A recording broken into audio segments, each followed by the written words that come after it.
Elon, for coming. Hungry. Absolutely. You didn't even have dinner, and we didn't even feed No, you properly. Sorry to be a bit late. Oh, no. I just came from the Tesla factory in Fremont. Yes. Was something wrong? There's always something wrong. Did you have to at any given point, there's always something wrong. Yes. Because there's just too many things going on. Yeah. So, one of the trickiest things about a car is that there's thousands of individual components, there are thousands of unique components, and even if one of those things is missing, you can't make cars. Yes. So, today's fiasco was, I kid you not, we were missing $3 USB cable. Okay, so we could not complete cars because... The whole line was stopped.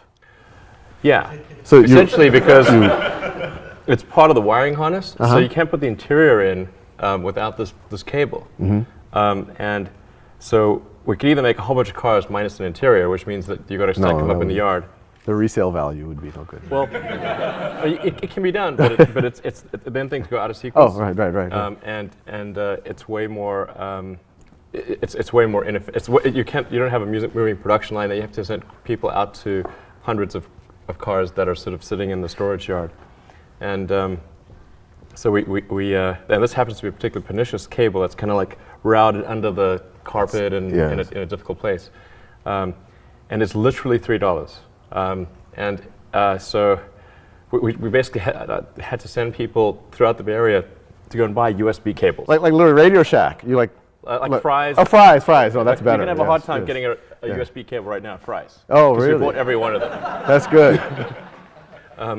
And so we were able to continue production. And I don't want to belabor the anecdote, but essentially the supplier is in China, and we had Plan A and Plan B. And Plan A was like the normal supply chain process. And but what the supplier did was, instead of sending our parts in their own package, they grouped it together with a bunch of other stuff for other companies and sent that all via some extremely slow boat from China to LA. And when it got to LA, the other stuff didn't pass customs. And so they wouldn't let our stuff through because they put it in like a barrel of fruit or something. I don't know what they put it in, but there's something that customs didn't like, and the paperwork wasn't in order or whatever. So it got stuck there for like a couple of weeks. And then we had Plan B. So we called them and said, look, you've got to air freight some of these cables, because they're just little cables, to us. And we talked to their US subsidiary and ordered from the US subsidiary, who then communicated to China. But then, because this was another batch of parts, it was kind of double the order, it exceeded the credit limit that we had. Oh, yeah, you got it. So it bounced off their credit limit, so they didn't ship it. Fascinating. So someone's losing their job now. This is... No, I'm kidding. No, you shouldn't fire anyone.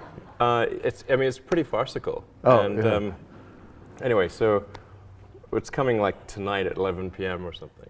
Wow. And these things are happening like all the time. This was like an unusual circumstance. Yeah. That's like one example, but